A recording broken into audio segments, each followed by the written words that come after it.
What if a place existed, not in fantasy or myth, but anchored firmly to our world, where death lurked in every shadow, coiled beneath every sun-drenched leaf, and slithered across every path? A place so inherently hostile, so lethally beautiful that humanity itself has deemed it off-limits. A forbidden... This is Ilha da Queimada Grande, an island cloaked in a chilling mystique, located roughly 90 miles off the bustling coast of São Paulo, Brazil. Its official name, however, barely scratches the surface of its terrifying reality. The world knows it by a far more ominous moniker: Snake Island. It is, without hyperbole, one of the deadliest places on Earth. Not because of treacherous currents,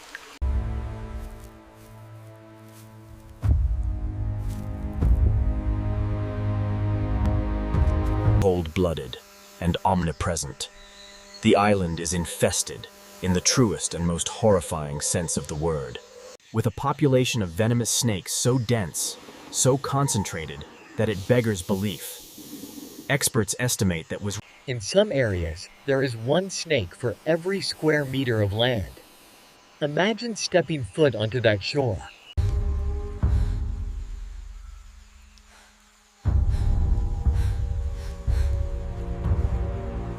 Every fallen branch, every shadow could conceal a silent, swift harbinger of agony.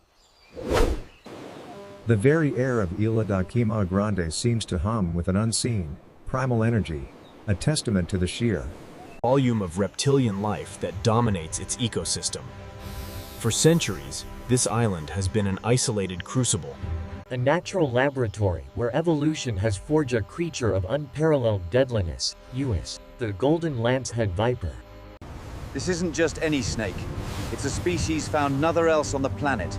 A unique and terrifying product of its harsh, isolated environment. Its venom is a cocktail of potent toxins, capable of causing rapid tissue necrosis, internal bleeding, kidney failure, and a swift, agonizing death. The Brazilian Navy maintains a strict no-go policy, a permanent ban on civilian access. Only a select few, primarily researchers and military personnel, are ever granted permission to set foot on its shores. And then only under the most stringent safety protocols, often accompanied by medical teams carrying ample anti-venom.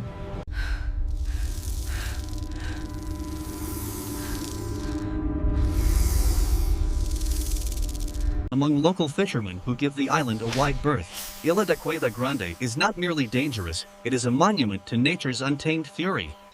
A stark reminder that some places are simply not meant for human habitation. A true forbidden zone. The very air over Ilha da Queimada Grande seems to hum with an ancient, predatory energy, an invisible force field wove of the sheer volume of its most infamous inhabitant, the Bothrops insularis, more commonly known as the golden lancehead pit viper. To truly understand why this island is a death trap, one must first confront the venomous heart of its ecosystem. Imagine, if you dare, a slow-motion nightmare. A flash of scales, liquid gold against the fangs, needle-sharp and glistening, extend from hinged jaws, delivering a payload of death with terror. These aren't your average mainland pit vipers. The golden lancehead is a creature of breathtaking, albeit terrifying, beauty. Its scales shimmer with an iridescent golden yellow, often flecked with darker, irregular bands that provide... Adults can grow to an impressive size, reaching well over a meter in length, their muscular bodies perfectly adapted for an arboreal existence. They are often found coiled on branches, silently waiting, their heat-sensing pits constantly scanning for the telltale warmth of prey.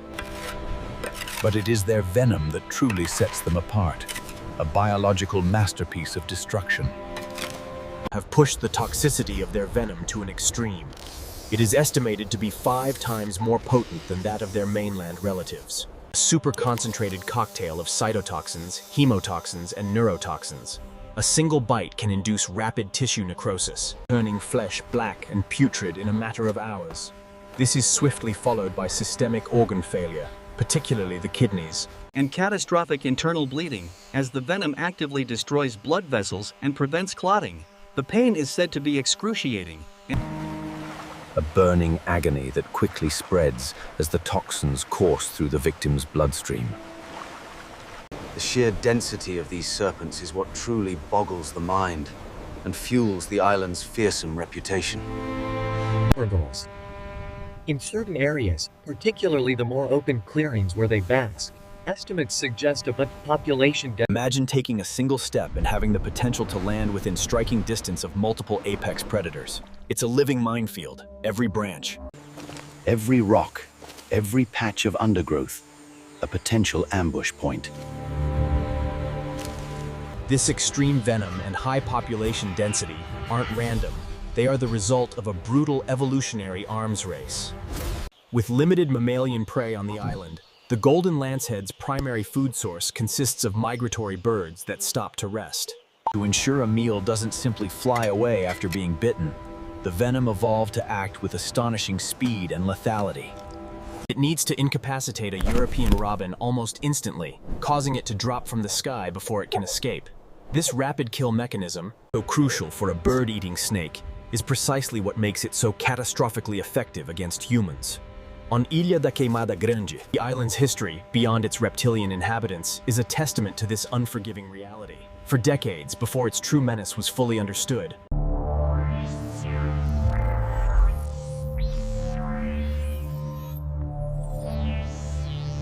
essential for guiding ships away from the treacherous coastline.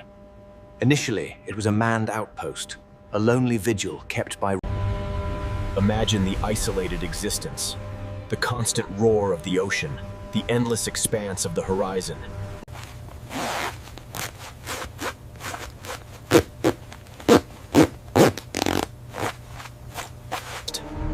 Grainy, sepia-toned photographs from the era show stoic figures, often with children clinging to their legs, standing before...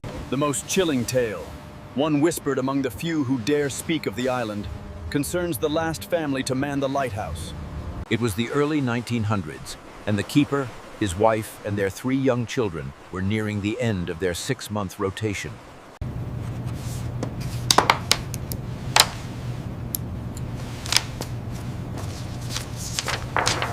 He'd sealed every crack, every crevice in the lighthouse, convinced he could keep the island's true inhabitants at bay. One sweltering night, a collective nightmare descended. The air, thick with panic, erupted. More followed, slithering in through unseen gaps, through the ventilation shafts, their cold bodies brushing against the walls. Quickly, watch your step! Help the children up! We have to move now! The golden lancehead snakes, however, were relentless. They dropped from branches, emerged from the shadows of boulders, their strike. Days later, a naval patrol, arriving to relieve the keeper, found the small vessel adrift, not far from the island. It was a grim discovery, hushed up and attributed to a mysterious disappearance for years. The official report.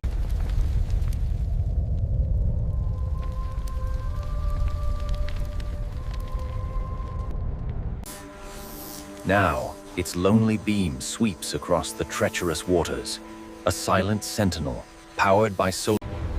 It stands as a stark reminder that some domains are not meant for us, that some places belong solely to the wild. The island's isolation, a prisus of nature's own making, wasn't always so absolute. Watch as the jagged coastline shifts. Rivers carve deeper valleys, and then a gradual, relentless rise of the ocean. The blue encroaches, swallowing low-lying land, turning peninsulas into islands, and finally... This geological ballet, spanning thousands of years, inadvertently orchestrated the island's unique and terrifying destiny. The rising waters, a barrier far more formidable than any man-made wall, ensured their complete separation from the mainland. This wasn't a sudden, cataclysmic event, but a slow, geological embrace, tightening.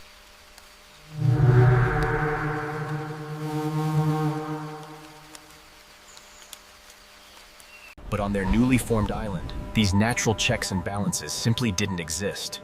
No large mammalian carnivores ever made the swim. The green tree pythons, therefore, experienced an unprecedented ecological freedom, flourishing without the constant pressure of being hunted. However, this freedom came with its own set of challenges, particularly concerning food. While the initial population